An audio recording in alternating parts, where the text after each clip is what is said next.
Saturday morning, friends. Mark Holmes here with my buddy Cowboy Joe Booth, still taking it kind of rough, as well as Joe Bear in the house. And as always, I want to thank you for watching, commenting, subscribing, being part of the Joe Booth Sports Report. Without you guys, as well as you ladies, you know that this literally does not work. So let's get open to those football gods here on divisional weekend, and here we are. Yet another year of the Dallas Cowboys and not being there. They're not there. It's a sad state of affairs, but it's the reality that we must face as Dallas Cowboys fans. We suck. We're a disgrace. We're not there. We weren't good enough in our own house wild card weekend.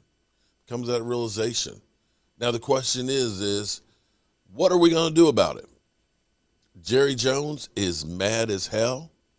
I think as this week has gone on, he's stewed more and more and has gotten more and more pissed. Maybe it was a state of shock at first when we lost, that he didn't really believe it.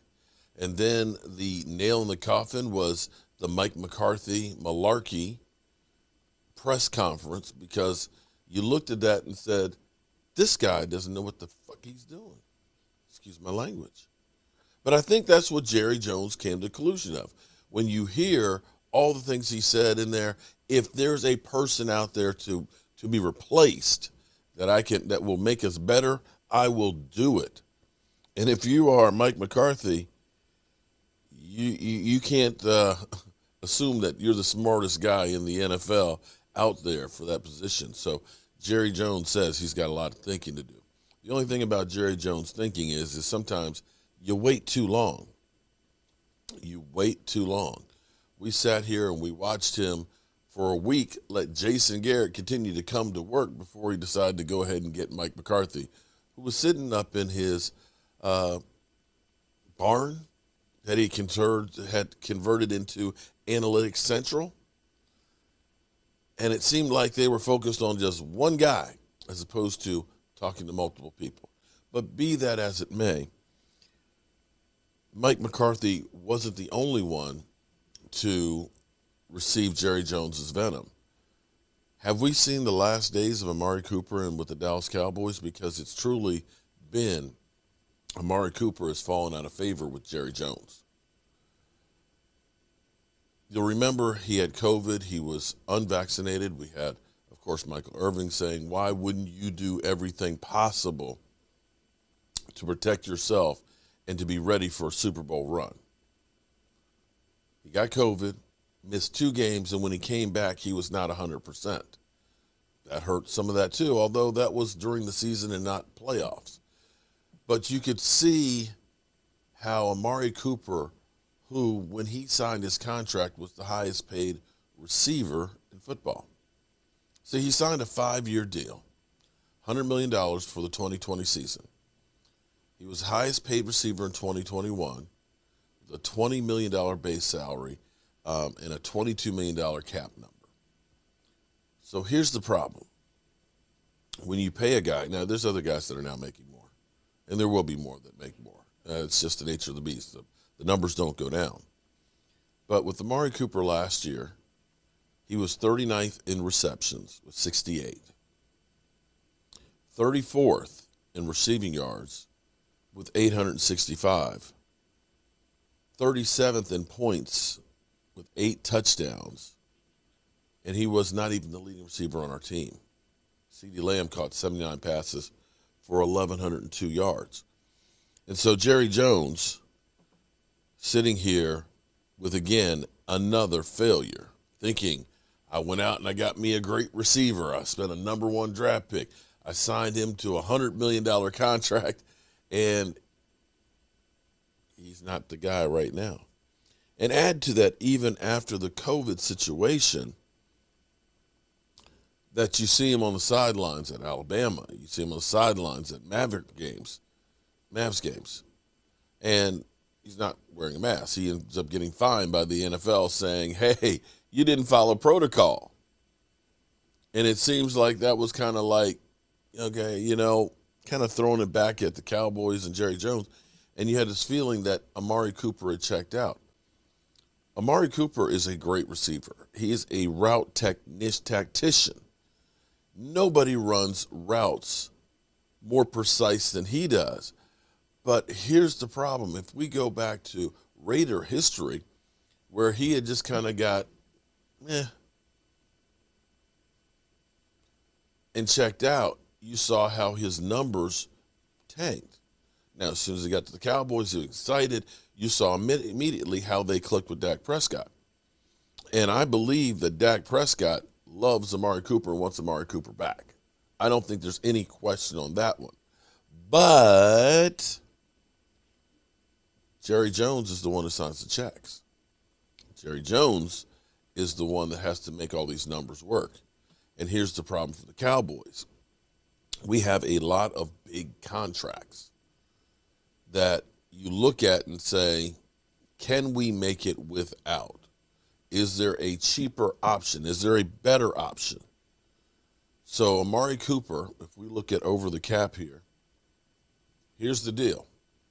For next year, Amari Cooper, base salary, $20 million with the prorated bonus of $2 million, $22 million cap hit, which is 10% of the cap number.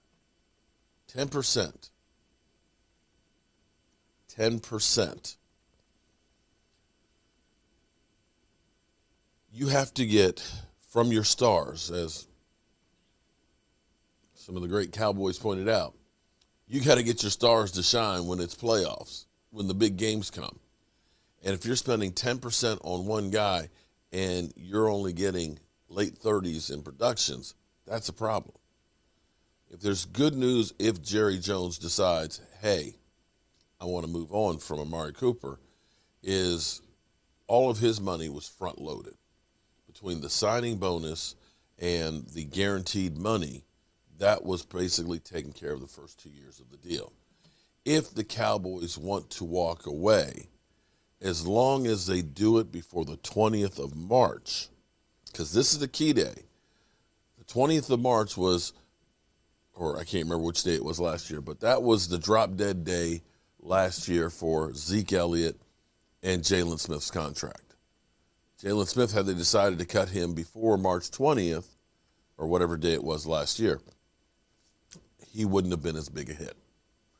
And this is the thing that the Cowboys have to decide. Is Amari Cooper part of the solution, or is it time to let him go? Because you've got less than 2 months to decide that. Otherwise, it's a $22 million cap hit.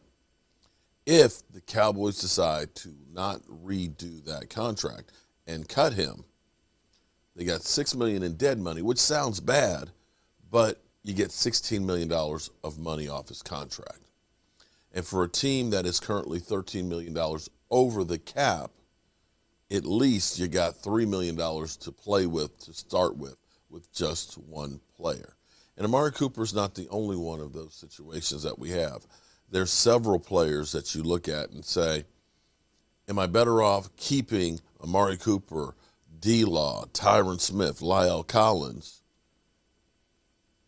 or do I let those guys go and have about $45 million of cap space to re-sign some of those 21 free agents, or go out elsewhere and try and get other ones to replace them?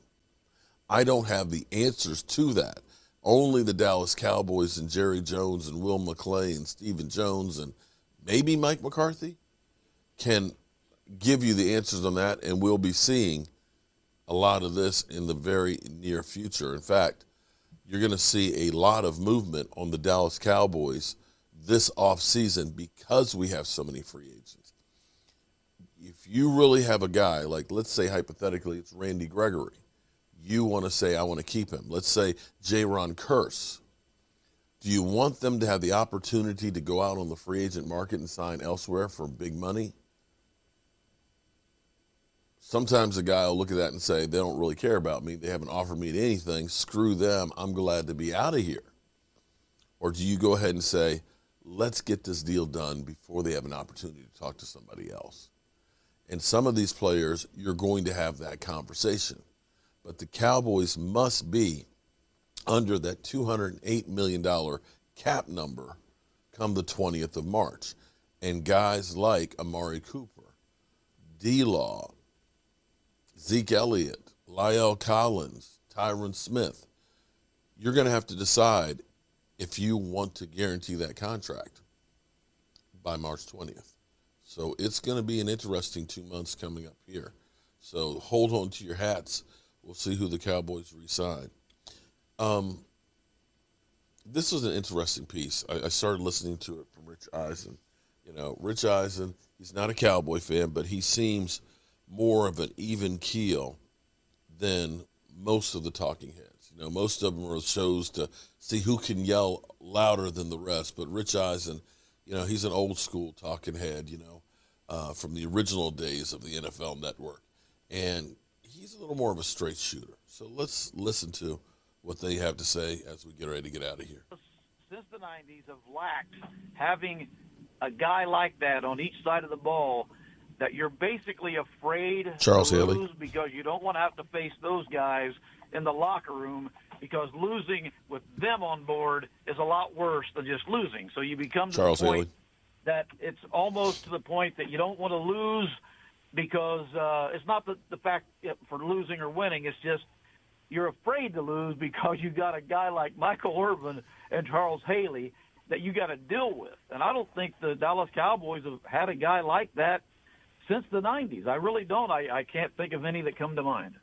You know, I mean, that is an interesting take on it. But I don't know if you need to have those guys in the locker room in order to win. I think you do, but they've been talented enough to win. You need dogs. You know, and it's just weird stuff happens to this team.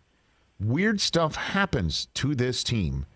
And a lot of that is the coaching decisions. But Jason Garrett said, let's go for it on 4th and 2, and let's go up top. Let's go to Dez. And then all of a sudden, you know, he reaches out for the goal line, and he doesn't catch it, and they lose a football game. And strange stuff happens to this team, and I don't know what it is. Romo bobbling the field goal. I mean, the snap, which, by the way, was Bill Parcells' last game in the history in his NFL career. That was the end of Parcells. Really? Yeah, that was his last game as a coach in the NFL. Was the Romo bobbled snap, and so I don't know what to say, other than the fact that there's a serious decision that has to be made here. That do you value Dan Quinn's participation on your staff more than Mike McCarthy's? That literally is the choice right now, and I appreciate the call. That's literally the choice in Dallas right now as the time ticks down for Dan Quinn. He's got a solid point there about it. I'm just thinking about past Super Bowl teams. I don't know. I mean, do you don't think Dez is that guy? Dez is not that guy?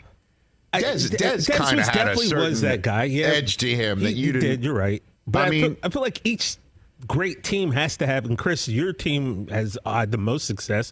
Did the Patriots have that type of guy in the locker room? Right now? Well, Brady's that guy. I mean, like, I don't think Brady was the yeller screamer, was he? Or was he? You just didn't want to see him, just man. On the sideline, I guess. I'm not sure back in those days. I mean, if you look at the guys with the tenure on the Patriots right now. You had Ronnie Harrison on your team, right?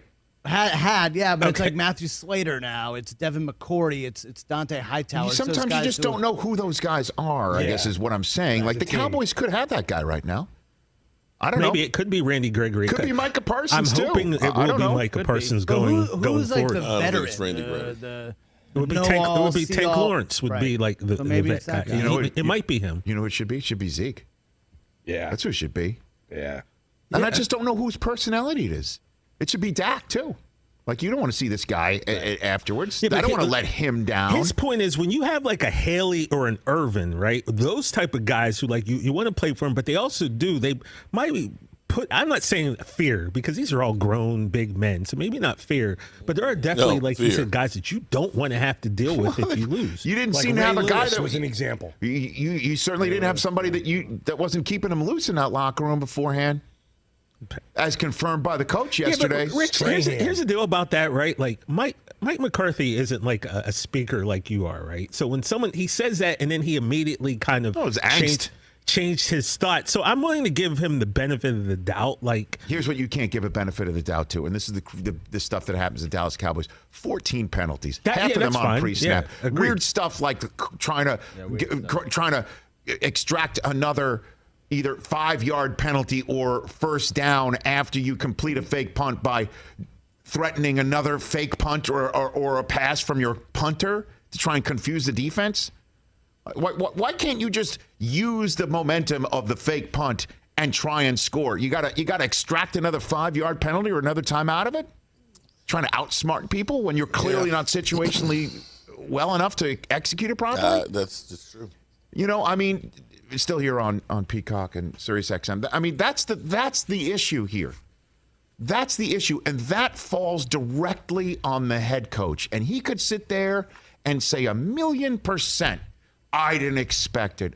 That's not something that we do here. We practice it. We had a great week of practice. But then you go out in the game and you suck. After a halftime and the first possession, you stay on schedule with your first 2 offensive snaps, and then the next 2 are false start penalties. Yeah. And there's injuries and there may be backups and then, this, that, the other thing. But it doesn't happen to all the other teams.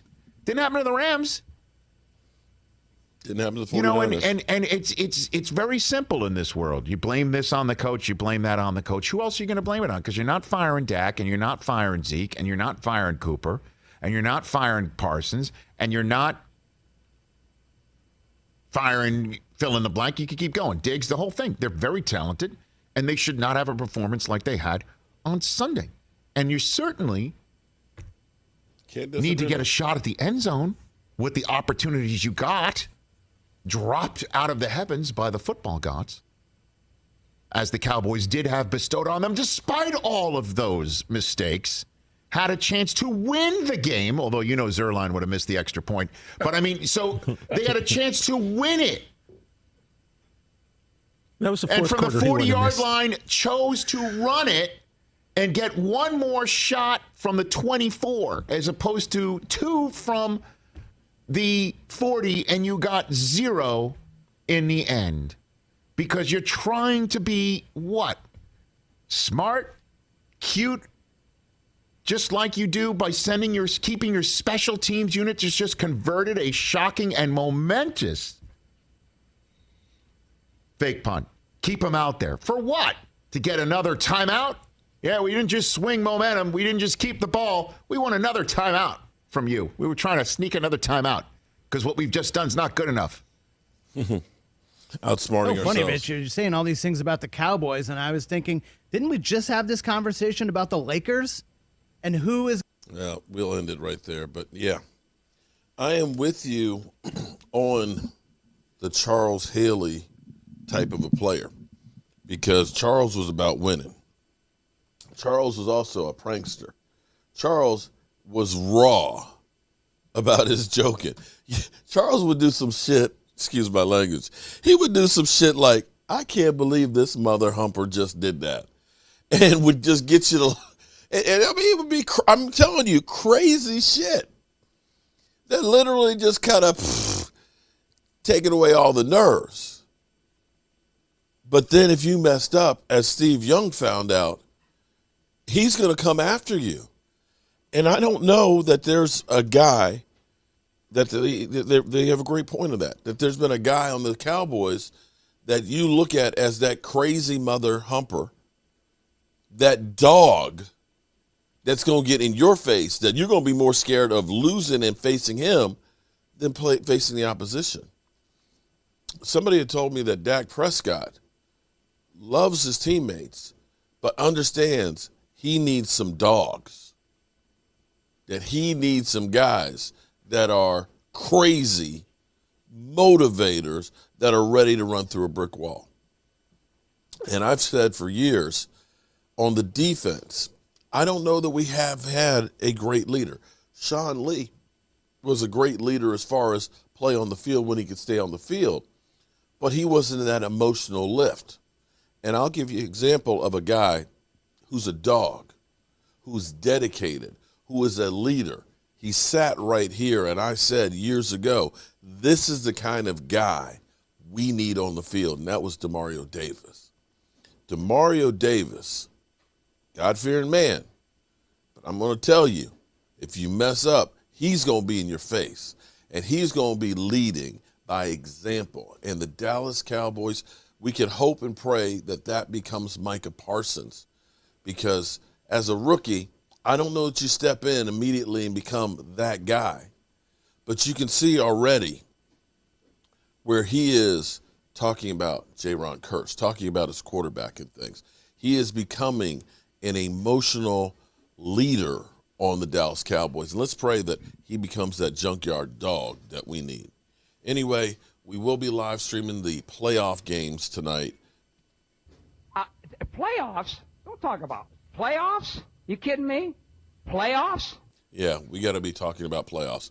We'll be live streaming the games this evening, and being sad that we're on the couch with the Giants, Washington, and the Eagles and not playing this weekend. And in between time and in the meantime, I'll be doing some work on my workshop here. I'm actually going to be doing a couple of new pieces, actually some big butcher blocks. One of the reasons why I have that machine right now is for a project that I'm going to get started on today. So definitely check out my other channel, Jobu's Day Job Homes, and coming soon, my cooking channel, because it's not only cooking, but it's going to be cooking and me trying to get back in shape health-wise. So, that being said, you know how we roll. Our folks here, and as always, I want to thank you all for watching, commenting, subscribing, and being part of the Jobu Sports Report.